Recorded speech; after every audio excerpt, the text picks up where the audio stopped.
Welcome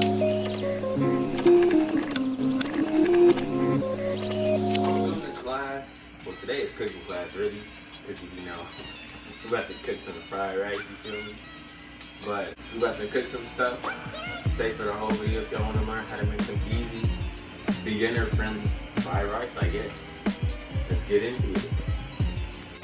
So the ingredients that you're gonna need, first you're gonna need some butter, because I like salted butter because it adds flavor to it.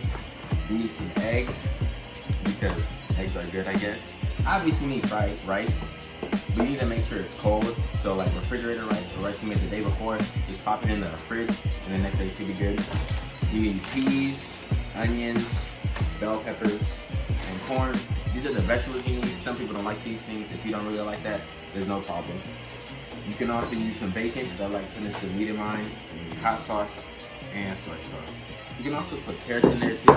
Although me personally, I don't really like it when I fry the carrots, because they got all like weird and slushy and stuff.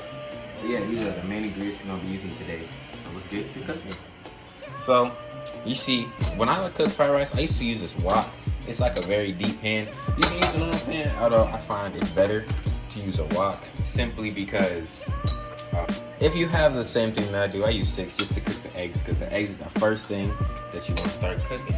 But if it's not 6, then you can do medium. Over here, come on right here. While the butter is heating up, I like to mix the eggs, scramble them a bit, so you know, eggs be good.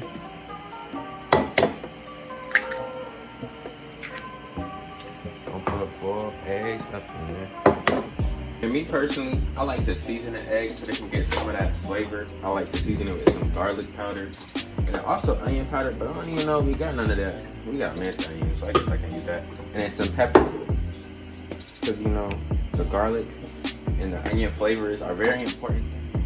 If you don't like garlic or onion, that's fine, but the flavor is a lot different than if you're just eating a vegetable. You're actually going to be missing out. So if you don't like it, you don't got to, but I recommend you try.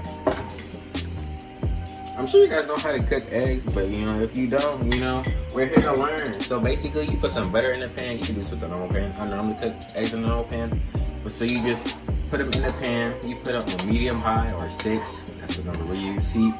And then you just let it sit there.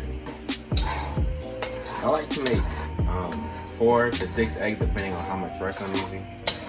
This one, I'm using about a cup or 2 of rice, so.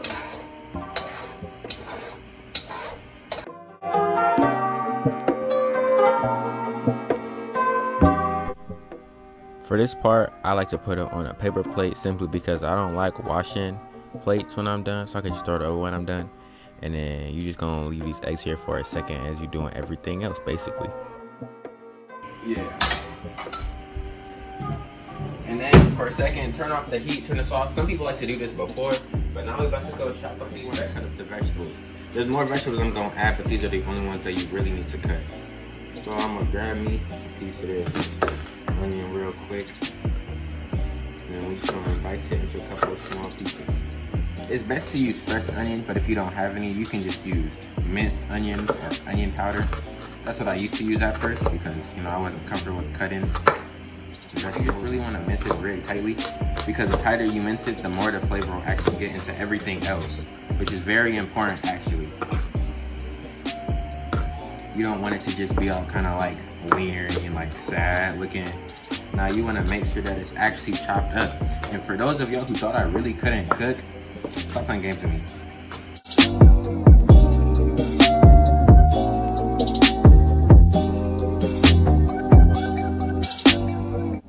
This next thing, I don't think a lot of people do, but I like to add bell peppers in mine simply because I like how they taste and I like the color they add to my food. So y'all can add it too if y'all want to, but then again, you know, it's simply preference, so y'all don't got to if y'all don't want to. Next step, we got the garlic. So basically, you just want to take 2 or 3 cloves at most, and you want to chop them up very finely, very small. This one I just happen to do too, simply because I don't want to cut a third one, and because I feel like it will be enough for this video. Because garlic, it is very potent, whatever they say, but it just basically tastes a lot more than everything else, basically. So you don't want to do too much, but you still want to be able to taste it and have that extra flavor in your stuff. So with the bacon, as you see here, I like to cut them in small, like 1-inch pieces. I don't know how big that really is, but I like to cut them in small pieces simply so I can just get them around, because you know, if they're big pieces, only like a person or two is actually gonna get a piece of the bacon. So I like to just cut them up, and then a couple of those pieces I like to chop up a bit smaller so it can actually get around everywhere, but most of them I like to keep around this length. You know, when this length is left, these ones I like to cut up into a bit smaller pieces, although not that much smaller. So we want to go back to that same pan, turn it back on 6 medium high, whatever temperature you use, and then put some more butter. Butter is very important in this recipe. I don't know why, it just makes it taste a lot better. And then we want to come over here, and then we want to add our vegetables, along with the meat. When you add in the meat, you also want to add in the other vegetables. You also want to add in the peas.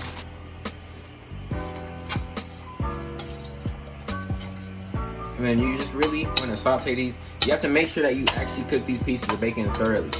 Sometimes, if you're like a beginning cooker and you don't know how to cook them with everything else, you might want to cook the bacon by itself and then chop it up, or you might just want to fry it by itself as after you chop it up, or whatever you want to do. But if you're just starting as cooking and like this is one of the first things you cook, I recommend you don't cook them all together. I recommend you actually do it separately so you can make sure that the bacon is cooked through thoroughly.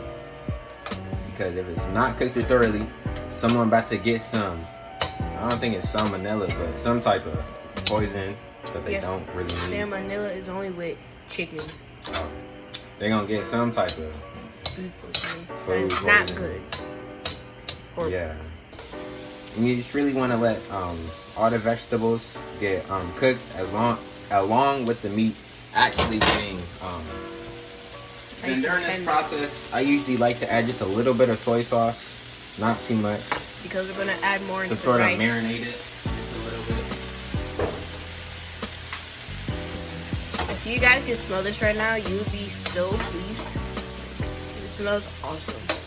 Yeah, as right now, it should start smelling like soy sauce with vegetables, which, because you know we Korean and Asian, some of y'all didn't know that because I don't look it. Yeah. It starts smelling pretty good, I say myself. So yeah, basically you just want to keep making sure it's cooked. You don't want to stir it too much. You want to make sure that it gets a couple chances to sit there and actually cook, especially the bacon and the meat, so you're not undercooking it as well as overcooking it, because you know no one likes like super tough, hard to eat, crunchy on bacon. Yeah, it's like in the middle. Like a slight crisp with like good flavor. 1, 2, 3, funk it. I'm gonna go back in with the butter, and it's kind of done. You want to scoot it to the side and throw that butter in the side, and then just take it a second and let it melt. It's looking kind of crisp and kind of cooked, and that's a good size. And then now basically you just want to add as much rice as you want. I recommend jasmine rice simply because my mom said it was best for fried rice. Oh crap. Quick. Oh no. Alright, so you want to add as much rice as you want. I'm probably not going to add all of this because this is a bit of rice. Yeah, look at how much rice is compared to this. That should be good. So this part right here is why I recommend the wok, simply because it has bigger sides and bigger edges, so you can actually put more rice. Because if you don't, then you'd have to use less rice at a time. I tried without a wok, and there was literally stuff everywhere. I spent like an hour trying to clean it up. So as of right now, it still looks just like normal rice with some stuff mixed up in it. And then I used to think that it was cooking if they gave it this color, and that's actually part of it. But the other part is adding the sauces. And then cooking it basically just gives it a different texture. So then now we want to go in with the soy sauce. The soy sauce. With this, you can actually be pretty generous. Add a decent amount. Honestly, it depends on your taste, but you know, I like the flavor of salt and soy, so I add a bit more. Now that's mixing in, I'm gonna go back in with that hot sauce. Add a little bit of spice. I add a lot of hot sauce simply because, once again, I like the flavor of hot sauce and the spice. And if it's not enough, you could add more. We add in the egg. Remember, if the seasons are not enough, you can always add more later. So I recommend you put less than more, simply because you don't know what flavors you would like in the beginning. And you know, you see those some dudes like on YouTube, they flipping and stuff. I cannot do that. Right now, as you can see, it has the color, it has the texture, it has all the bits of about any normal fried rice you would see. And you would think that we're done, but we're not. At this point, I like to turn the heat down to about 4 or medium low, and then add in some more butter. And then sometimes when I make fried rice, I also make orange chicken. So if you guys want to see me make an orange chicken on the side of your fried rice, drop that down in the comments below. I like orange chicken, although making it is like such a long and tedious process, so I don't make it often. But if you guys really want to see that video, I can do that for y'all. Just drop it down in the comments and y'all can see that next. But just drop down in the comments if y'all want to see me cooking some orange chicken with y'all. And trust me, it is also delicious. That is great. And then right now, sometimes I go back in with just a little bit more hot sauce. Although sometimes you'll have to taste it, but I cook this enough to just know that it's not going to be enough sauce right now. So I just add a little bit more. Mix that in. You can also go in with different seasonings. So if you like actually using a lot of powder seasonings, I can show y'all what I use typically. I use a lot of garlic powder because I use a little bit of garlic, you know, to give it a little flavor, but sometimes it might not be enough. But I'll add just a little bit just in case it's overwhelming. And then when it's around this color, texture, I can't really tell you exactly what it's like. But the more you cook it, the better you'll be at it. And then your fried rice is done. And then as you see, there's a bowl. I'm about to eat this though. Again. Am I in the frame? Like in the whole frame? Yeah. Alright. Not that good right there. And it's good because you can eat off this for a couple of days. All you have to do to heat it up is put it in some aluminum foil, throw in your oven. We have a mini oven, but microwave work too. Put a little bit more hot sauce or soy sauce in it. I'll see y'all in next class, and at the time being, class dismissed. 1, 2, 3, funky.